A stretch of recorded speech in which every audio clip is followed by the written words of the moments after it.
O luto da carreira e a castração financeira. A psicanálise do aposentado moderno. Hoje a gente tem em mãos um material que, olha, vai direto ao ponto de uma sensação que muito homem maduro conhece na pele, mas que raramente vira conversa de bar, sabe? Qual seria?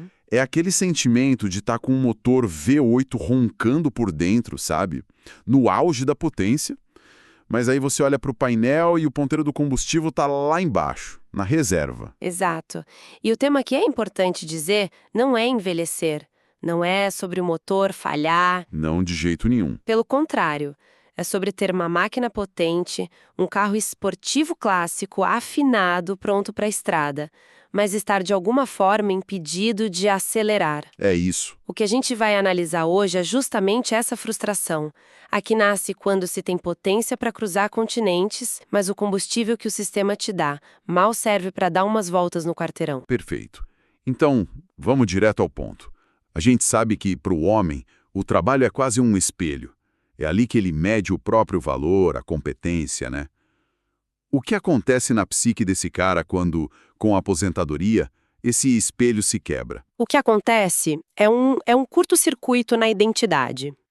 Do ponto de vista psicanalítico, o trabalho é o grande organizador da vida adulta masculina. O campo de batalha dele. É o campo de batalha onde ele se prova. E o problema começa quando a imagem interna que ele tem de si, o que a gente chama de ideal do eu, entra em rota de colisão com a imagem que o mundo devolve para ele. Peraí, vamos traduzir isso. O ideal do eu seria a imagem que esse homem construiu para si mesmo. Aquele cara que ele se orgulha de ser. O profissional competente, o provedor, o cara que ainda dá conta do recado. Exatamente isso. É o eu que ele admira, que ele construiu. E o eu real, nesse contexto, é a imagem que o sistema reflete de volta para ele. De repente, ele não é mais o engenheiro, o gerente, o mestre de obras. Ele vira um número. Um beneficiário, um CPF numa base de dados do INSS. Esse choque, essa dissonância, é um ataque direto ao narcisismo, à autoimagem que ele levou, 40 anos para construir. E essa nova imagem vem com um golpe financeiro brutal. E é aí que o buraco é mais embaixo. A gente chama isso de castração simbólica. Nossa! A queda de renda não é só uma questão prática de ter menos dinheiro. Para a psique masculina, ela amputa a função primordial do provedor. Faz sentido. Pensa nesse homem. Por décadas ele foi o esteio, a segurança da família. De repente ele não consegue mais bancar os planos que fez. Aquela viagem sonhada. Aquela viagem, ajudar um filho a montar um negócio, comprar um carro melhor. A incapacidade de realizar isso é vivida como uma agressão direta à sua potência, à sua virilidade. Nossa, colocar nesses termos castração financeira é muito forte, porque tira a questão do campo prático e leva para um lugar de identidade mesmo. Totalmente. É como se o sistema dissesse, sua função de proteger e prover acabou, sente-se e não atrapalhe. É exatamente essa mensagem que chega. E isso nos leva a um terceiro ponto, a melancolia. E aqui não falo de tristeza, de depressão clínica, não. Falo daquela energia vital, que Freud chamava de libido, que de repente fica sem direção. O motor V8 ligado, mas com o carro no ponto morto. Perfeito, fica só queimando combustível, gerando um barulho interno, uma angústia. Ele perdeu o palco, o lugar de relevância. Diferente de gerações passadas que vestiam o pijama e aceitavam o fim do jogo, o homem moderno luta contra isso. Ele sente que perdeu algo fundamental, mas não sabe nomear o quê. É a perda do seu lugar no mundo. E essa angústia toda de ter um motor roncando no vazio não é só uma ideia na cabeça, certo? Imagino que isso se manifeste quimicamente lá dentro do cérebro. Como o cérebro desse homem processa um baque desses? Sem dúvida. O cérebro dele passou décadas condicionado a um ciclo muito específico de esforço e recompensa. Cada meta batida, cada problema resolvível, cada projeto entregue era uma descarga de dopamina, o neurotransmissor do prazer e da motivação. A aposentadoria, especialmente quando combinada com essa frustração financeira, provoca um verdadeiro crash neuroquímico. É quase uma síndrome de abstinência de realização. Isso é fascinante. Então, o cafezinho da tarde ou o papo com os amigos perdem a graça não porque o cara ficou velho e ranzinza, mas porque o cérebro dele está calibrado por uma droga muito mais potente, a dopamina do dever cumprido, que foi cortada de repente. É exatamente essa lógica.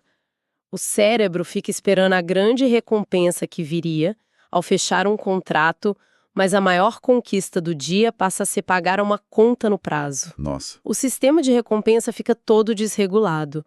E aí, para piorar o cenário, entra outro hormônio na equação, o cortisol. O hormônio do estresse. Mas aí temos um paradoxo, não é? A gente imagina que o ócio, a falta de trabalho, deveria relaxar. Deveria, mas não para um cérebro programado para ação. O cérebro primitivo desse homem não interpreta a inatividade e a limitação financeira como descanso merecido. E como ele lê isso? Ele lê como uma ameaça. A mensagem é: eu não sou mais útil, não consigo mais prover, minha posição no grupo está em risco. Essa percepção de inutilidade e vulnerabilidade dispara o cortisol, colocando o corpo em estado de alerta constante. É o estresse da inércia forçada. E esse estado de alerta constante, essa irritabilidade, é o terreno perfeito para aquela figura que a gente conhece bem, a tal síndrome do marido aposentado. É o cara que tenta gerenciar a cozinha como se fosse uma linha de produção em crise. Não é isso? É uma tentativa desesperada de encontrar um novo território para exercer controle e competência. Se ele não pode mais gerenciar uma equipe de 20 pessoas, ele vai microgerenciar a lista do supermercado ou o jeito que a grama é cortada. Ele precisa encontrar um problema para resolver. E isso deve ser um perigo. É um perigo real. Para além do desgaste nas relações, é a atrofia cognitiva. O cérebro começa a enferrujar, literalmente. Exato. A capacidade do cérebro de se manter ágil, a neuroplasticidade, depende de desafios. As chamadas funções executivas, planejamento, tomada de decisão, resolução de problemas, moram no nosso lobo frontal. Quando o homem para de fazer planos para o futuro porque não tem dinheiro para isso, ele está mandando uma mensagem clara para o cérebro. Qual a mensagem? Pode desligar essa parte, não vamos mais usar. As sinapses, as conexões entre os neurônios começam a ser podadas. Aquele motor V8, por falta de uso, começa a perder peças. Ok. O quadro que a gente pintou até agora é sombrio. Temos um homem com a psique ferida, se sentindo castrado na sua função de provedor, e com o cérebro em modo de emergência, inundado de cortisol e faminto por dopamina. O que acontece quando esse cara, sentindo tudo isso, olha para fora, para a sociedade, e tenta entender o que aconteceu? O que ele vê é a validação de todo esse mal-estar. Ele encontra no cenário socioeconômico a confirmação da sua sensação de injustiça. Quando ele se depara com o dado de que o Brasil hoje tem mais beneficiários do Bolsa Família, algo em torno de 48 milhões de pessoas, do que empregos com carteira assinada, que são cerca de 39 milhões. Isso é devastador para a psique dele. É devastador, porque na cabeça dele o contrato social foi rasgado. O acordo era claro. Eu trabalho a vida toda, contribuo, sustento o sistema e quando chegar a minha vez, o sistema cuida de mim. Exato. É como pagar a conta do bar para todo mundo por 40 anos e na hora que você vai pedir a sua cerveja, o gerente avisa que a prioridade agora é outra. Precisamente. Ele sente que a fila andou e ele foi deixado para trás. Ele vê seu benefício pelo qual ele pagou sendo corroído pela inflação, enquanto o foco do Estado parece ter mudado completamente. E não é uma questão de ser contra o programa social em si. Não, de forma alguma. Mas sim a sensação de que o seu sacrifício, a sua contribuição, foi desvalorizada. E aí, para selar essa sensação de traição, vem o golpe de misericórdia. As fraudes no INSS. Exato. A notícia de um rombo de 6 bilhões de reais em fraudes, descontos indevidos, muitas vezes por associações fantasmas que se aproveitam justamente dos aposentados. Para o homem que agora precisa contar moedas para manter sua autonomia, essa notícia é a prova material de que o sentimento dele não é paranoia. Deixa de ser uma sensação e vira um fato. Não é só que o tanque está na reserva. É a percepção de que, enquanto ele dormia, alguém foi lá, furou o tanque e roubou o combustível dele. Essa é a analogia perfeita. Confirma a sensação de que ele não é apenas esquecido, mas ativamente saqueado. O sistema não só o abandonou, como o vê como uma presa fácil, um número descartável. Isso aprofunda a ferida narcísica de uma forma quase irreparável. Chegamos então ao ponto central. A situação é essa: uma máquina incrível, cheia de potencial, mas presa na garagem por falta de combustível. A questão para esse homem não é o fim da linha.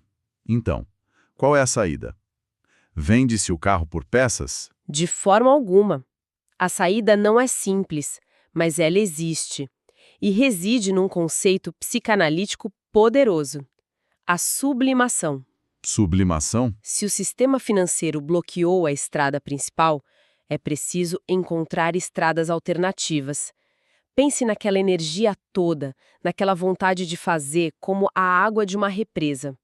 Se ficar parada, ela apodrece, gera uma pressão perigosa. A sublimação é abrir uma comporta e usar essa força para girar uma nova turbina. Ou seja, redirecionar a energia. O mesmo rio, só que com um novo propósito. Exatamente.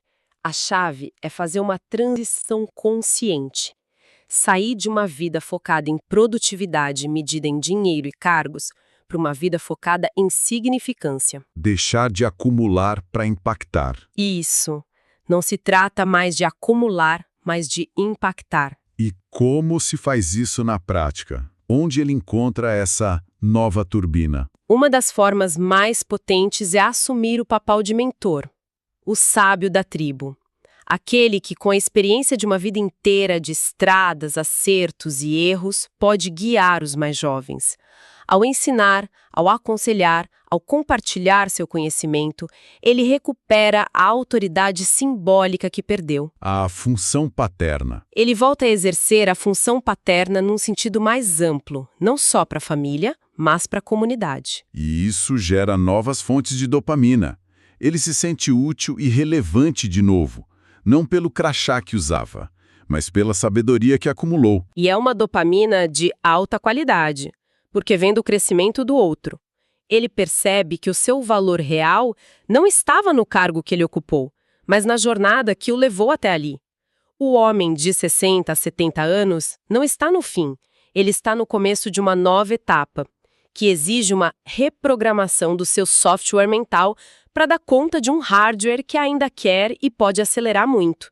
Ele só precisa de um novo mapa. E de encontrar novas estradas. Exato. E isso, sabe, levanta uma questão importante.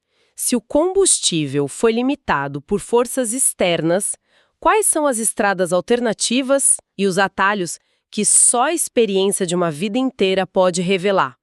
Caminhos que os mais jovens, mesmo com o tanque cheio, talvez nem consigam enxergar.